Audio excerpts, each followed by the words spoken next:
നമസ്കാരം, ഞാൻ ഡോക്ടർ ബ്രിജേഷ്. സ്വാഗതം കരിയർ പാത്വേയിലേക്ക്.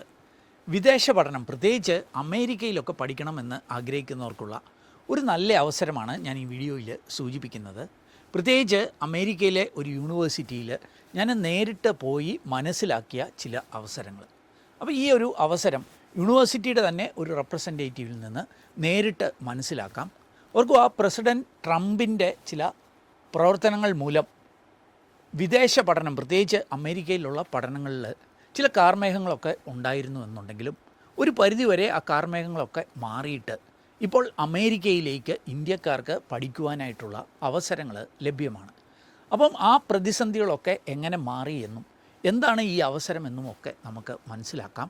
ഓർക്കുക, നിങ്ങൾ UK-യിലും കാനഡയിലും ഒക്കെ പോയി പഠിക്കുന്നതിനേക്കാൾ കുറഞ്ഞ ചെലവിൽ പഠിക്കുന്നതിനുള്ള ഒരു അവസരം, അതും ഏതാണ്ട് 100 വർഷം പഴക്കമുള്ള ഒരു യൂണിവേഴ്സിറ്റിയിൽ പാർട്ട് ടൈം ജോലി അവസരങ്ങളോടെ പഠിക്കുന്നതിനുള്ള അവസരങ്ങൾ. ഏതാണ്ട് ഒരു വീക്കും കൊണ്ട് തന്നെ ഓഫർ ലെറ്റർ ലഭ്യമാക്കി വിസ പ്രോസസ്സിലൂടെ കടന്നുപോയി അത് സക്സസ്ഫുൾ ആവുകയാണെങ്കിൽ US പോയി പഠിക്കുന്നതിന്, അതും സ്റ്റേ ബാക്ക് ഉൾപ്പെടെ ഏതാണ്ട് 5 വർഷം ആ രാജ്യത്ത് പഠനവുമായി ബന്ധപ്പെട്ട് തന്നെ തുടരുന്നതിനും പിന്നീട് ഒരു H-1B വിസയൊക്കെ ലഭിച്ച് ആ രാജ്യത്ത് തുടരുന്നതിനുമൊക്കെ അവസരങ്ങൾ ലഭ്യമാക്കിയിരിക്കുന്ന ഒരു മികച്ച അവസരമാണ് ഞാൻ സൂചിപ്പിക്കുന്നത്. അപ്പം വിദേശ പഠനം ആഗ്രഹിക്കുന്നവരുണ്ടെങ്കിൽ ഉറപ്പായും ഈ വീഡിയോ അതും പൂർണ്ണമായിട്ട് കാണുക. കാരണം ഇതുമായി ബന്ധപ്പെട്ട് അടുത്ത കാലത്ത് ഉയർന്നു വന്നിട്ടുള്ള എല്ലാ ചോദ്യങ്ങൾക്കും ഈ വീഡിയോയിൽ നിന്ന് നമുക്ക് ഒരു എക്സ്പേർട്ടിൽ നിന്ന് ഉത്തരം തേടാം. വീഡിയോയിലേക്ക് കടക്കുന്നതിന് മുമ്പായിട്ടൊരു ചെറിയ കാര്യം, ഈ ചാനൽ ഇതുവരെയും സബ്സ്ക്രൈബ് ചെയ്തില്ലെങ്കിൽ ഒന്ന് സബ്സ്ക്രൈബ് ചെയ്യുക. അതുപോലെ വീഡിയോ നിങ്ങൾക്ക് ഇഷ്ടപ്പെടുന്നു എന്ന് തോന്നുന്നുണ്ടെങ്കിൽ നിങ്ങളുടെ സുഹൃത്തുക്കൾ, പ്രത്യേകിച്ച് ഈ അമേരിക്കൻ പഠനമൊക്കെ ആഗ്രഹിക്കുന്നവരുണ്ടെങ്കിൽ അവർക്കൊന്ന് ഷെയർ ചെയ്യുക. ഓർക്കുക, നാസയിൽ ഇൻറ്റേൺഷിപ്പ് വരെ ചെയ്യുന്നതിനുള്ള അവസരങ്ങൾ, അതല്ലെങ്കിൽ നേഴ്സിംഗ് പഠിച്ച് ഗ്രീൻ കാർഡിലേക്ക് പോലും ഇക്കാലത്ത് എത്താവുന്ന ചില അവസരങ്ങൾ, അതും +2 സയൻസ് പഠിക്കാത്തവർക്ക് പോലും നേഴ്സിംഗ് പഠിക്കുവാനുള്ള അവസരങ്ങൾ വരെ ഈ വീഡിയോയിൽ നമ്മൾ മനസ്സിലാക്കുന്നുണ്ട്. വീണ്ടും സ്വാഗതം കരിയർ പാത്വേയിലേക്ക്.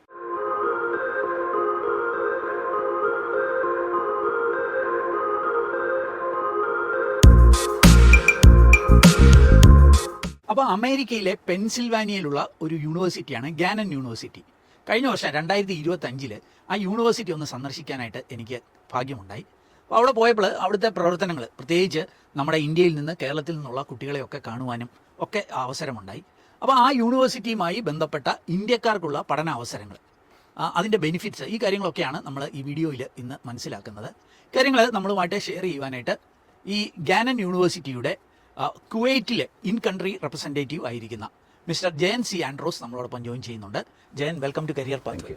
ജയന് എൻ്റെ ഒരു സുഹൃത്താണ്, എന്നോടൊപ്പം പഠിച്ച വ്യക്തിയാണ്. എന്ന് മാത്രവുമല്ല, ഇന്ത്യൻ സ്റ്റുഡൻസിന്, ഇന്ത്യയിലെയും മിഡിൽ ഈസ്റ്റിലെയും ഒക്കെ സ്റ്റുഡൻസിന് അമേരിക്കൻ വിദ്യാഭ്യാസത്തിൻ്റെ വാതായനം തുറന്നിടുന്നതിന് വേണ്ടിയിട്ട് ഒരു സ്റ്റഡി അബ്രോഡ് കൺസൾട്ടൻസി സർവീസസ് കേരളത്തിൽ, ഇന്ത്യയിൽ നടത്തുന്ന ഒരു വ്യക്തിയാണ്. ഷ്രിൻസ് കൺസൾട്ടൻസി സർവീസസ് എന്നാണ് അറിയപ്പെടുന്നത്. അതിൻ്റെ CEO കൂടിയാണ് ജയൻ C. ആൻഡ്രോസ്. അപ്പോൾ അദ്ദേഹത്തിൽ നിന്ന് 2 പോയിന്റ് ഓഫ് വ്യൂവിൽ, ഒന്ന് യൂണിവേഴ്സിറ്റിയുടെ പോയിന്റ് ഓഫ് വ്യൂവിലുള്ള കാര്യങ്ങൾ, അതേപോലെ ഇന്ത്യയിൽ നിന്ന് സ്റ്റുഡൻസ് അമേരിക്കയിൽ പഠനത്തിന് പോകുമ്പോഴുള്ള അതുമായി ബന്ധപ്പെട്ട കാര്യങ്ങൾ ഒരു കൺസൾട്ടൻസി സർവീസ് നടത്തുന്ന വ്യക്തി എന്ന നിലയിൽ അതും ആ പോയിന്റ് ഓഫ് വ്യൂവിൽ നിന്നും നമുക്ക് മനസ്സിലാക്കാം. അപ്പം ജയൻ, എനിക്ക് ആദ്യം അറിയേണ്ടത്, ഞാൻ യൂണിവേഴ്സിറ്റി പോയി അവിടുത്തെ കാര്യങ്ങളൊക്കെ കണ്ടു. I am really happy about that. ഞാൻ മനസ്സിലാക്കുന്നത് ഇതൊരു 100th ഇയർ ആണ് യൂണിവേഴ്സിറ്റി, അല്ലേ? അപ്പം 100ാം വാർഷികം ആഘോഷിക്കുന്ന ഈ യൂണിവേഴ്സിറ്റി, അതിനെ ഒന്ന് പ്രേക്ഷകർക്ക് ആദ്യം ഒന്ന് പരിചയപ്പെടുത്താമോ? നമസ്കാരം. ഞാൻ അമേരിക്ക പെൻസിൽവാനിയയിലുള്ള ഗനോൺ യൂണിവേഴ്സിറ്റി എന്ന് പറയുന്ന ഒരു യൂണിവേഴ്സിറ്റി പ്രതിനിധിക്കുന്ന ഒരാളാണ്. കുവൈറ്റിലാണ്. ഞാൻ കുവൈറ്റ് ഇൻ കൺട്രി റെപ്രസെന്റേറ്റീവ് ആണ്. ഏകദേശം 1925 യൂണിവേഴ്സിറ്റി എസ്റ്റാബ്ലിഷ് ചെയ്ത് ഇപ്പോൾ ഒരു സെന്റിനറി ഇയർ ആണ്. ഞങ്ങളുടെ ഒരു ഡയസിഷൻ യൂണിവേഴ്സിറ്റിയാണ്. കാത്തലിക് യൂണിവേഴ്സിറ്റിയാണ്. ഒരു നോൺ പ്രോഫിറ്റബിൾ ആയിട്ടുള്ള ഒരു യൂണിവേഴ്സിറ്റിയാണ്. ഇതുകൂടാതെ നാഷണലി റാങ്ക്ഡ് ഒരു യൂണിവേഴ്സിറ്റിയും കൂടിയാണ്. ഏകദേശം ഞങ്ങളുടെ അവിടെ ഏകദേശം more than 70+ കൺട്രീസിൽ നിന്നുള്ള ഇന്റർനാഷണൽ സ്റ്റുഡൻസ് കൂടെ പഠിക്കുന്ന ഒരു യൂണിവേഴ്സിറ്റിയും കൂടി. ഒത്തിരി മലയാളി പിള്ളേരെ, ഇന്ത്യൻ പിള്ളേരെ ഞാൻ അവിടെ കാണാം. ഒരുപാട് പേരുണ്ട്. ശരി. അപ്പൊ ഇവിടെ ഏതൊക്കെ കോഴ്സുകളാണ് നടത്തുന്നത്? എത്ര കോഴ്സുകളുണ്ട്? ഇവിടെ ഏകദേശം ഒരു 120 കോഴ്സുകൾക്ക് മേളിലുള്ള കോഴ്സുകൾ, ഡിഗ്രിയും PGയും കൂടെ കൂടി, PGയും പിന്നെ ESL പ്രോഗ്രാംസ് ഉണ്ട്. പക്ഷേ നമ്മളെപ്പോഴും ഇന്റർനാഷണൽ സ്റ്റുഡൻസിന് നമ്മൾ ഓഫർ ചെയ്യുന്ന ജസ്റ്റ് STEM ഓറിയന്റഡ് കോഴ്സുകൾ മാത്രമേ ഉള്ളൂ. വേറെ കോഴ്സുകളൊന്നും നമ്മൾ STEM എന്ന് പറഞ്ഞാൽ science, technology, engineering and maths, അല്ലെ? അതുമായി ബന്ധപ്പെട്ട കോഴ്സ്. അതിന് അല്ലെ ഒരു വിസ അഡ്വാൻറ്റേജ് കൂടി ഉണ്ടെന്ന് തോന്നുന്നു. അതെ, ആ കോഴ്സുകൾ പഠിച്ചാൽ മാത്രമേ ഉള്ളൂ നമുക്ക് സ്റ്റേ ബാക്ക് ഓപ്ഷൻസ് കിട്ടുള്ളൂ. ബാക്കിയുള്ളതിനൊക്കെ എന്ന് പറഞ്ഞാൽ സ്റ്റേ ബാക്ക് ഓപ്ഷൻസ് കുറവാണ്, ഒരു വർഷമൊക്കെ കിട്ടുള്ളൂ. അപ്പൊ അതിലേക്ക് നമുക്ക് വരാം. അപ്പൊ ഞാൻ ചോദിക്കുന്നത്, ചില പ്രധാനപ്പെട്ട കോഴ്സുകൾ ഏതൊക്കെയാണെന്നൊന്ന് സൂചിപ്പിക്കാമോ? പ്രധാനപ്പെട്ട നമ്മൾ മെയിനായിട്ട് ചെയ്യുന്ന എഞ്ചിനീയറിംഗ് കോഴ്സുകൾ, മാനേജ്മെന്റ് കോഴ്സുകളും പിന്നെ അതുപോലെ സയൻസ് കോഴ്സുകളാണ് ബേസിക്കലി നമ്മൾ ചെയ്യുന്നത്. ഓക്കെ. അതിൽ തന്നെ എഞ്ചിനീയറിംഗ് കോഴ്സുകളാണ് നമ്മുടെ അവിടെ കുറേ കോഴ്സുകൾ ഉള്ളത്. ബയോമെഡിക്കൽ എഞ്ചിനീയറിംഗ്, അതുപോലെ തന്നെ മെറൈൻ എഞ്ചിനീയറിംഗ്, ഇലക്ട്രിക്കൽ എഞ്ചിനീയറിംഗ്, പിന്നെ ഇതിൽ ഈ ഇലക്ട്രിക്കൽ എഞ്ചിനീയർ ഒക്കെ പറയുമ്പോൾ ചില എഞ്ചിനീയറിംഗ് കോഴ്സുകൾക്ക് നാസയിൽ ഇന്റേൺഷിപ്പ് ചെയ്യാനുള്ള ഒരു ഓപ്പർച്യൂണിറ്റി ഉണ്ടെന്ന് കേട്ടിട്ടുണ്ട്. തീർച്ചയായിട്ടും നമ്മുടെ അവിടുത്തെ ഇലക്ട്രിക്കൽ എഞ്ചിനീയറിംഗ്, സോഫ്റ്റ്വെയർ എഞ്ചിനീയറിംഗ്, പിന്നെ അതുപോലെ തന്നെ ഇൻഡസ്ട്രിയൽ ആൻഡ് റോബോട്ടിക്സ് എഞ്ചിനീയറിംഗ്, ഈ കോഴ്സുകളെല്ലാം ചെയ്യുന്ന പ്രോമിസിംഗ് ആയിട്ടുള്ള നാസ പോലത്തെയുള്ള ഇൻസ്റ്റിറ്റ്യൂഷൻസിലാണ് അവരുടെ ഇന്റേൺഷിപ്പ് ചെയ്യുന്നത്. അപ്പൊ അത് കാരണം ഇപ്പൊ എന്താണെന്ന് വെച്ച് കഴിഞ്ഞാൽ ഇപ്പം ഇൻഡസ്ട്രിയൽ ആൻഡ് റോബോട്ടിക്സ് എഞ്ചിനീയറിംഗ് എന്ന കോഴ്സിന് ഇന്റർനാഷണൽ സ്റ്റുഡൻസിന് അവിടെ സാധ്യതയില്ല, സീറ്റില്ല. കാരണം അമേരിക്കൻസ് വന്ന് ജോയിൻ ചെയ്യാം. ഡിമാൻഡ് ആയി പോയി. അങ്ങനെ ഒരു പക്ഷേ ഈ ബാക്കി എഞ്ചിനീയറിംഗ് ഒക്കെ നമ്മുടെ ഇവിടുത്തെ പിള്ളേർക്കും ട്രൈ ചെയ്യാനായിട്ട് പറ്റും അല്ലേ? ഓക്കെ. പിന്നെ അതേപോലെ നഴ്സിംഗ് പ്രോഗ്രാം ഉണ്ട് അല്ലേ? ഓക്കെ. നഴ്സിംഗിന് ഈ എന്താ പറയുക ഗ്രീൻ കാർഡിലേക്ക് വരെ എത്താനായിട്ടുള്ള ഒരു അവസരമുണ്ട് എന്ന് കേട്ടിട്ടുണ്ട്. അതെന്തായിരിക്കും? തീർച്ചയായിട്ടും നമ്മുടെ പൊതുവെ നേഴ്സിംഗ് ആണല്ലോ യു എസിൽ ഏറ്റവും കൂടുതൽ നമ്മൾ ഇന്ത്യൻസ് പ്രിഫർ ചെയ്യുന്നത്, പ്രത്യേകിച്ച് കേരളൈസ് പ്രിഫർ ചെയ്യുന്ന നേഴ്സിംഗ് പോലത്തെ കോഴ്സുകളാണ്. നമ്മളുടെ ഈ കരിക്കുലത്തിന്റെ അകത്ത് തന്നെ നഴ്സിന്റെ ഒരു മോഡ്യൂളിലൂടെ അവരെ പഠിപ്പിക്കുന്നത്, ഇൻകോപ്പറേറ്റ് ചെയ്തിട്ടാണ് പഠിപ്പിക്കുന്നത്. അപ്പൊ അവർ പഠിച്ചിറങ്ങുമ്പോൾ 4 വർഷം അല്ല 4 വർഷം കഴിഞ്ഞ് പഠിച്ചിറങ്ങുമ്പോൾ ഇംഗ്ലീഷ് ആറിന് പ്ലസ് പെൻസിൽവാനിയ നഴ്സിംഗ് ബോർഡിന്റെ ഒരു സർട്ടിഫിക്കറ്റ് കൂടിയാണ് അവർ രജിസ്റ്റേർഡ് നഴ്സായിട്ട് പ്രാക്ടീസ് ചെയ്യുന്നത്. അതെ. അപ്പൊ അതുകൊണ്ട് ഞങ്ങളുടെ പെട്ടെന്ന് ഞങ്ങൾ ഈ പോകുന്ന വിദ്യാർത്ഥിനികളെല്ലാം അല്ല വിദ്യാർത്ഥികളെ എല്ലാവരും തന്നെ ഇമ്മീഡിയറ്റ് ആയിട്ട് ഹയർ ചെയ്യണം ഹോസ്പിറ്റൽസ് വന്നിട്ട്, അവരുടെ എംപ്ലോയീസ് വന്നിട്ട്. അപ്പം അത് അങ്ങനെയുള്ള 2-3 കോഴ്സുകൾക്കാണ് ഗ്രീൻ കാർഡ് ഓപ്ഷൻ. അതുപോലെ ലബോറട്ടറി സയൻസ് ഇതുപോലെ തന്നെ ഭയങ്കര ഒരു ഹോട്ട് കേക്ക്. അപ്പൊ നമ്മുടെ നാട്ടില് ഒരു +2 സയൻസ് പഠിച്ച ഒരു വിദ്യാർത്ഥിക്ക് ഇതിലേക്ക് എത്താനായിട്ട് പറ്റും. ഇത് അങ്ങ് പറയുന്നത് ഒരു 2026 ജാനുവരിക്ക് മുൻപുള്ളവരായിരുന്നു. എന്നാൽ ഈ തവണ ഞങ്ങളുടെ യൂണിവേഴ്സിറ്റി ഒരു സ്പെസിഫിക് ആയിട്ട് ഒരു പുതിയ നിയമം കൊണ്ടുവന്നു. അക്കൗണ്ടൻസി അല്ലെങ്കിൽ ഹ്യൂമാനിറ്റീസ് പഠിച്ച വിദ്യാർത്ഥികൾക്കും ഒരു ഇന്റർമീഡിയറ്റ് കോഴ്സ് പഠിച്ചാൽ അവർക്ക് നഴ്സിംഗിലേക്ക് പോകാൻ സാധിക്കും. അപ്പൊ അതുകൊണ്ട് അവർക്ക് സെമസ്റ്റർ നഷ്ടം വരത്തില്ല, പൈസ നഷ്ടം വരത്തില്ല. പ്ലസ് അവർക്ക് ഒരു അഡ്വാൻറ്റേജ് എന്താണെന്ന് വെച്ച് കഴിഞ്ഞാൽ 1-to-1 ഫാക്കൽറ്റിയാണ് അവർക്ക് കിട്ടുന്നത്. എന്നിട്ട് അവരെ അതിന് ചെയ്തിട്ട് തയ്യാറാക്കിയതിനു ശേഷം ഇങ്ങോട്ട് വിടുകയാണ്. അപ്പൊ നിങ്ങൾ ഒരു +2 സ്റ്റുഡന്റ് ആണെങ്കിൽ സയൻസ് പഠിച്ചില്ലെങ്കിൽ പോലും നിങ്ങൾക്ക് US പോയിട്ട് നേഴ്സിംഗ് പഠിച്ച് അതിലൂടെ തന്നെ NCLEX-RN നേടി ഒരു രജിസ്റ്റേർഡ് നേഴ്സായിട്ട് പ്രാക്ടീസ് ചെയ്ത് എന്തിന് ഗ്രീൻ കാർഡ് വരെ എത്തുവാനായിട്ട് അവസരങ്ങളുണ്ട് എന്നാണ് ഇദ്ദേഹം സൂചിപ്പിച്ചത്. ഓക്കെ. അപ്പോൾ ഇങ്ങനെയുള്ള കോഴ്സുകളാണ് നമ്മൾ അവിടെ ഓഫർ ചെയ്യുന്നത് അല്ലേ? ഓക്കെ. അപ്പോൾ ഇത് ഇന്ത്യയിൽ നിന്ന് നമ്മുടെ സ്റ്റുഡൻസിന് ഇപ്പോൾ അവിടുത്തെ ഡിഗ്രി കോഴ്സുകൾ പഠിക്കണമെന്നുണ്ടെങ്കിൽ, ബാച്ചിലേഴ്സ് ഡിഗ്രി പഠിക്കണമെന്നുണ്ടെങ്കിൽ എന്തായിരിക്കും ക്രൈറ്റീരിയ? അല്ലെങ്കിൽ ഇവിടെ ഡിഗ്രി കഴിഞ്ഞ പിള്ളേർക്ക് അവിടെ പോയിട്ട് പോസ്റ്റ് ഗ്രാജുവേഷൻ പഠിക്കണമെങ്കിൽ എന്തായിരിക്കും ക്രൈറ്റീരിയ എന്ന് സൂചിപ്പിക്കും? നമ്മുടെ യൂണിവേഴ്സിറ്റിയെ സംബന്ധിച്ച് പ്യൂർലി മാർക്ക് ബേസ്ഡ് ആയിട്ടുള്ള ഒരു അഡ്മിഷൻ പ്രോസസ്സ് മാത്രമേ ഉള്ളൂ നമുക്കുള്ളൂ. ശരി. അവരുടെ ഡോക്യുമെന്റ്സ് കറക്റ്റ് ജെന്യുവൻ ആയിരിക്കണം, പാസ്പോർട്ട് ആയിരിക്കണം. അല്ലെങ്കിൽ ഇപ്പം നമ്മുടെ ബാച്ചിലർ പ്രോഗ്രാമിന് UG പ്രോഗ്രാമിന് വരുന്ന കുട്ടികളാണെങ്കിൽ അവരുടെ +2 മാർക്ക് ലിസ്റ്റ്, പിന്നെ അവരുടെ ഒരു അഫിഡവിറ്റ് സപ്പോർട്ട്, ഒരു ഷോമണിയുടെ പൈസ. ഈ ഷോമണി പറയുമ്പോൾ നമ്മൾ ഓസ്ട്രേലിയ അല്ലെങ്കിൽ മറ്റുള്ള രാജ്യങ്ങൾ പോലെ കോംപ്ലിക്കേറ്റഡ് അല്ല. അവർക്ക് എന്താണ് ഇന്ന് ആക്ച്വൽ ആയിട്ടുള്ള ഫിഗർ എന്താണ് അക്കൗണ്ടിലുള്ള അതാണ് വേണ്ടുന്നത്. അപ്പം അങ്ങനെയുള്ള വളരെ ഇങ്ങനെയുള്ള ഡോക്യുമെന്റേഷൻസ് അതേപോലെ ഒരു +2 65% മാർക്ക് ഉണ്ടെങ്കിൽ അവർക്ക് ട്രൈ ചെയ്യാം അല്ലേ? ഓക്കെ. അപ്പൊ അങ്ങനെയാണെങ്കിൽ ഇതിന്റെ പ്രോസസ് എന്തായിരിക്കും അതൊന്ന് സൂചിപ്പിക്കുക. പ്രോസസ്സ് ശരിക്കും പറഞ്ഞു കഴിഞ്ഞാൽ ഈ ഡോക്യുമെന്റ്സ് സബ്മിറ്റ് ചെയ്ത് ഇപ്പം ഇന്ത്യയിലെ കാര്യമാണെങ്കിൽ ഇന്ത്യയിൽ ഇപ്പം ഒരു കമ്പനി ഉണ്ട്, ശരി, അവരെ സമീപിക്കുക. സമീപിച്ച് കഴിയുമ്പോൾ ഈ ഡോക്യുമെന്റ്സ് കളക്ട് ചെയ്ത് കഴിഞ്ഞാൽ അവർ വെരിഫൈ ചെയ്തതിനു ശേഷം ഞങ്ങൾ യൂണിവേഴ്സിറ്റിയിൽ അവർ തരും. അപ്പൊ നമ്മുടെ ഈ ഷ്രിൻസ് കൺസൾട്ടൻസി അതിന്റെ കൺസൾട്ടൻസി കൊടുക്കുന്ന സ്ഥാപനമാണ്. തീർച്ചയായിട്ടും. അപ്പൊ ഷ്രിൻസിന്റെ അടുത്ത് നമ്മൾ ഈ ഡോക്യുമെന്റ്സ് സബ്മിറ്റ് ചെയ്യുന്നു. ഷ്രിൻസ് അത് യൂണിവേഴ്സിറ്റിക്ക് ട്രാൻസ്ഫർ ചെയ്യുന്നു, അപ്ലോഡ് ചെയ്യുന്നു. ഏകദേശം സ്റ്റുഡൻസ് തുടങ്ങിയിട്ട് ഇപ്പോൾ ഒരു 3.5 കൊല്ലമായി. ഞങ്ങൾ ഈ അമേരിക്കയിൽ തന്നെ അമേരിക്കൻ എഡ്യൂക്കേഷനിൽ മാത്രമാണ് ഞങ്ങൾ കോൺസെൻട്രേറ്റ് ചെയ്തിരിക്കുന്നത്. അപ്പൊ ഇത് ചെയ്തതിനു ശേഷം വിതിൻ 3 to 10 ഡേയ്സിനുള്ളിൽ നമ്മൾ ഓഫർ ലെറ്ററും പ്ലസ് I-20 യൂണിവേഴ്സിറ്റി ഇഷ്യൂ ചെയ്യും. I-20 എന്ന് പറയുന്നത് ഒഫീഷ്യൽ ആയിട്ടുള്ള US ഗവൺമെന്റിന്റെ ഒരു ഇൻവിറ്റേഷൻ ആണ്. യൂണിവേഴ്സിറ്റിയുടെ ഇൻവിറ്റേഷൻ. അപ്പൊ സ്റ്റുഡൻസിന് ഓഫർ ലെറ്റർ കിട്ടും, അതോടൊപ്പം ഗവൺമെന്റിന്റെ ഇൻവിറ്റേഷനും സ്റ്റുഡൻസിന് കിട്ടും. പക്ഷെ അതുകൊണ്ട് കാര്യമില്ലല്ലോ, വിസ നേടുക എന്നുള്ളത്. അടുത്ത പ്രോസസ് ആണെന്ന് പറഞ്ഞ് അടുത്ത നേരെ വിസ ഇന്റർവ്യൂലേക്ക് ഒരു പ്രോസസ്സിലേക്ക്. അപ്പൊ ഫീസ് ഒക്കെ ആദ്യം തന്നെ അടയ്ക്കണം. അത് സ്റ്റുഡൻസിന്റെ ഒരു സർവീസ് ചാർജസ് ഉണ്ട്, അവർ ഹോൾ ഇതാണ് ചെയ്യുന്നത്. അപ്പൊ അവർക്ക് അത് കൊടുത്തു കഴിയുമ്പോൾ അവര് സ്പെസിഫിക് ആയിട്ട്, കാരണം ഞാൻ ചോദിക്കുന്നത് ഫീസ് ആദ്യം തന്നെ അടയ്ക്കണോ ഈ ഡോക്യുമെന്റ്സ് കൊടുക്കുന്ന കൂടെ? ആദ്യം അവർ ചോദിക്കുന്ന ഒരു ചെറിയൊരു ലംസം എമൗണ്ട് ആണ് അവർ ചോദിക്കുന്നത്. അതിനുശേഷം അത് കടച്ചതിന് ശേഷം ഓഫർ ലെറ്റർ കിട്ടിയതിന് ശേഷം മാത്രമേ ഉള്ളൂ അവർ കംപ്ലീറ്റ് എമൗണ്ട് പറയുന്നുള്ളൂ. അതിനുശേഷം അവരുടെ ഇതുണ്ട്, അവരെ നേരെ വിസ സ്ലോട്ടിന് വേണ്ടിയിട്ടുള്ള അപേക്ഷകളാണ് കണ്ടിന്യൂ ചെയ്യുന്നത്. അപ്പൊ എന്റെ അടുത്ത ചോദ്യം, ഈ ഡിഗ്രി അല്ലെ PG പഠനത്തിന് ഏകദേശം എത്ര ഫീസ് വരും അതൊന്ന് സൂചിപ്പിക്കാം. ഇപ്പൊ നമ്മുടെ ഉദാഹരണത്തിന് നമ്മുടെ UG programme, undergraduate programme ആണെങ്കിൽ പെർ ഇയർ ട്യൂഷൻ ഫീസ് മാത്രം $14,400 വരും പെർ ഇയർ വരും. അതിൽ തന്നെ ഒരു അഡ്വാൻറ്റേജ് എന്ന് വെച്ചാൽ ഇത് വിസ പാസ്സായതിനു ശേഷം മാത്രം ഈ വിദ്യാർത്ഥി $8,000 അടച്ചാൽ മതി. അത് ബോത്ത് UG ആണെങ്കിലും PG ആണെങ്കിലും. അതായത് ആദ്യം $8,000 അടച്ചാൽ മതി, പിന്നെ ബാക്കി വിസയ്ക്ക് ശേഷമാണ്. അതെ അതെ, ബാക്കി വിസയ്ക്ക് ശേഷമല്ല, അവിടെ ചെന്നതിന് ശേഷം അവർക്ക് ചെയ്യാം. ഇപ്പൊ സാറിനോട് ചോദിക്കുമ്പോഴത്തേന് ഈ യൂണിവേഴ്സിറ്റിയുടെ ഫീസ് ഒക്കെ വരുമ്പോൾ ഒരു തുക ചോദിക്കുമ്പോൾ പേരൻസ് പ്രത്യേകിച്ച് പെട്ടെന്ന്, എന്നാൽ ഇതിന് ഒരുപാട് ഓപ്ഷൻസ് ഉണ്ട്. നമ്മുടെ ക്യാമ്പസിന്റെ അകത്ത് തന്നെ അവർക്ക് പാർട്ട് ടൈം ഓപ്ഷൻസ് ഉണ്ട്. ഇത് കൂടാതെ ഇവർക്ക് യൂണിവേഴ്സിറ്റിയിൽ തന്നെ ഇൻസ്റ്റാൾമെന്റിന് വേണ്ടിയിട്ട് അപേക്ഷ കൊടുക്കാൻ പറ്റും. അവിടെ നിൽക്കട്ടെ, അതിന് മുമ്പായിട്ട് PG പഠനത്തിന് ടോട്ടൽ എക്സ്പെൻസ് ഏകദേശം PGയുടെ ഏകദേശം 26,000 ദി ഹോൾ ട്യൂഷൻ ഫീസ് 26,000, അതായത് 2 വർഷം കൂടെ. 2 വർഷം കൂടെ. അപ്പം എന്ന് പറഞ്ഞാൽ ഒരു 25 ലക്ഷം ഒക്കെയാണ് ഏകദേശം അതെ അതെ ഇന്ത്യൻ റുപ്പീസ് വരിക PG പഠിത്തം. ദി ഹോൾ ട്യൂഷൻ ഫീസ് ആണ്. ഓക്കെ. അപ്പൊ ഇതിനകത്ത് ആദ്യം ഒരു $8,000 നിങ്ങൾ $8,000 നിങ്ങൾ പേ ചെയ്താൽ മതി. അതായത് ഒരു 7 lakh rupees. അത് കഴിഞ്ഞ് ബാക്കി US ചെന്ന് കഴിഞ്ഞ് ചെയ്താൽ മതി. അപ്പൊ അതാണ് ഒരു ഫീസിന്റെ ഏകദേശം രൂപ. ഓക്കെ. അപ്പം ഈ നമ്മൾ ആ പ്രോസസ്സിലേക്ക് വരുവാണ്. അപ്പൊ ആദ്യം നമ്മളുടെ ഡോക്യുമെന്റ്സ് ഷെൻസിൽ സബ്മിറ്റ് ചെയ്യുന്നു. അത് യൂണിവേഴ്സിറ്റി വെരിഫൈ ചെയ്തിട്ട് യൂണിവേഴ്സിറ്റി ഓഫർ ലെറ്ററും ഗവൺമെന്റിന്റെ I-20 കൂടെ റിലീസ് ചെയ്യുന്നു. അത് സ്റ്റുഡൻസിന് കിട്ടിക്കഴിഞ്ഞാൽ പിന്നെ വിസ പ്രോസസ്സിലേക്ക് പോകണം അല്ലെ? വിസ പ്രോസസ് എങ്ങനെയായിരിക്കും? വിസ പ്രോസസ് എന്നാ പറയുന്നത്, അതൊരു കോംപ്ലിക്കേറ്റഡ് ഒന്നുമല്ല. അത് കാരണം കമ്പനി അത് കൃത്യമായിട്ട് ചെയ്തു കൊടുക്കുന്നുണ്ട്. അവര് വിസ സ്ലോട്ടിലേക്ക് അവർക്ക് എത്തിക്കുകയാണ്. അത് DS-160 എന്നൊക്കെ പറഞ്ഞ് കുറെ പ്രോസസ് ഉണ്ട്. അതെല്ലാം കംപ്ലീറ്റ്. പിന്നെ സർവീസ് ഫീസ്, CGI ഫീസ്, ഇങ്ങനെ നമ്മുടെ കോൺസുലേറ്റിലേക്ക് അടയ്ക്കേണ്ട ഫീസുകളുണ്ട്. അവർ കൃത്യമായിട്ട് അടച്ച് ആ ഫോമുകൾ ഫില്ലപ്പ് ചെയ്ത് ഓൺ ബിഹാഫ് ഓഫ് ദം അവർ കൃത്യമായിട്ട് ചെയ്ത് സ്ലോട്ടിലേക്ക് പോവാണ്. അപ്പം പ്രസിഡന്റ് ട്രംപ് വന്നതിന് ശേഷം ഈ വിസ പ്രോസസ്സിലൊക്കെ ഒത്തിരി അനിശ്ചിതങ്ങൾ പറയുന്നത് കേട്ടിട്ടുണ്ട് അല്ലെ? ഈ വിസ അപ്പോയിന്റ്മെന്റ് തന്നെ ക്യാൻസൽ ചെയ്യുന്ന ഒരു അവസ്ഥ വന്നത്. ഇപ്പൊ എന്താണ് അതിന്റെ സ്ഥിതി? വിസ സ്ലോട്ടുകൾ ലഭ്യമാണോ, അല്ലെങ്കിൽ വിസ ലഭ്യമാണോ? ഈ കഴിഞ്ഞ ഒരു ജൂലൈ 31 മുതൽ ഞങ്ങൾക്ക് ഏറ്റവും കൂടുതൽ ഫേസ് ചെയ്തൊരു ഇഷ്യൂ ആണ് ഇപ്പൊ അഡ്രസ് ചെയ്യാൻ വേണ്ടി ശ്രമിച്ചത്. കാരണം സ്ലോട്ട് പലപ്പോഴും അവൈലബിൾ ഇല്ല, അവൈലബിലിറ്റി വളരെ അവർ കുറച്ചു. അതിന്റെ ഉള്ള കേസ് എന്ന് വെച്ച് കഴിഞ്ഞാൽ അവരുടേതായിട്ടുള്ള സ്ക്രൂട്ടനൈസ് ചെയ്യായിരുന്നു. സോ അതുകൊണ്ട് എന്ത് സംഭവിച്ചു, യൂണിവേഴ്സിറ്റി ഉൾപ്പെടെയുള്ളവർ ഈ ജാനുവരി ഇൻടേക്കിൽ ഞങ്ങളുടെ ഇന്റർനാഷണൽ സ്റ്റുഡൻസിന് ഒരുപാട് പേര് വരാതെ വളരെ നോമിനൽ ആയിട്ടുള്ള സ്റ്റുഡൻസേ ഉള്ളൂ.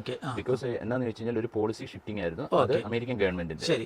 അതിന്റെ ഫലമായിട്ട് സ്ലോട്ടുകൾ കംപ്ലീറ്റ് അവർ ഹോൾഡ് ചെയ്തു. വളരെ ലിമിറ്റഡ് ആയിട്ടുള്ള സ്ലോട്ടുകൾ മാത്രമേ വരുന്നുള്ളൂ. അപ്പൊ അങ്ങ് ചോദിച്ച H-1B വിസയുടെയാണ്. അങ്ങനെ ഇഷ്യൂസ് സ്ലോട്ട് സംബന്ധമായിട്ട് പ്രശ്നം ഉണ്ടായിരുന്നു. പക്ഷെ എന്നാൽ ഇപ്പോൾ കുറച്ച് ഓപ്പൺ ആയിട്ടുണ്ട്. ഇപ്പൊ റീസെന്റ് ആയിട്ട് ഞങ്ങളുടെ വിദ്യാർത്ഥികൾക്കെല്ലാം തന്നെ എടുത്തു കൊടുത്തിട്ടുണ്ട്. അപ്പം നമ്മൾ പറയുന്നത് ആദ്യം ഓഫർ ലെറ്റർ കിട്ടുന്നു, പിന്നെ അതിനോടൊപ്പം ഈ ഇതിന്റെ നമ്മുടെ ഈ വിസ സ്ലോട്ടിലെ പേർക്ക് അല്ല ഓഫർ ലെറ്ററിനോടൊപ്പം കിട്ടുന്നത് I-20 കൂടി കിട്ടുന്നു. അത് കഴിഞ്ഞ് കഴിയുമ്പോൾ സ്റ്റുഡൻസ് വിസ പ്രോസസ്സിലേക്ക് പോകും. വിസ പ്രോസസ്സിലേക്ക് പോകുമ്പോൾ ആദ്യം സ്ലോട്ടാണ് കിട്ടേണ്ടത് അല്ലെ? അതായത് ഇവന് വിസ ഇന്റർവ്യൂവിന് പോകാനുള്ള സ്ലോട്ട് അല്ലെ? എന്നിട്ട് ഇന്റർവ്യൂ അറ്റൻഡ് ചെയ്യുന്നു. ഇന്റർവ്യൂ ക്ലിയർ ചെയ്താൽ മാത്രമാണ് അവന് വിസ കിട്ടുക. ഇവിടെയാണ് അങ്ങയോട് എനിക്കൊരു അപേക്ഷയുള്ളത്. കാരണം എല്ലാ വിദ്യാർത്ഥികളോടും എനിക്ക് പറയാനുള്ള ഇതാണ്, അമേരിക്ക നിങ്ങൾ ഉദ്ദേശിക്കുന്ന പോലെ ഒരു വിസ ഇന്റർവ്യൂവിന് ചെന്ന് വളരെ ഈസി അല്ല.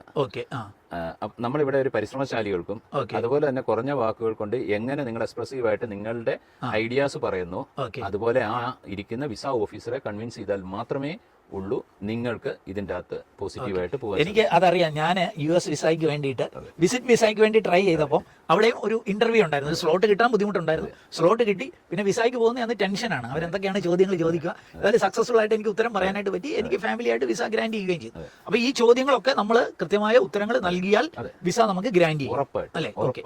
അപ്പൊ അതുകൂടെ കിട്ടിക്കഴിഞ്ഞാൽ പിന്നെ നമുക്ക് തീർച്ചയായിട്ടും ഇപ്പം നിലവിൽ ഒരു ചെറിയ ഒരു കാര്യം കൂടെ അവർ സ്ക്രൂട്ടനൈസ് ചെയ്യുന്നുണ്ട്.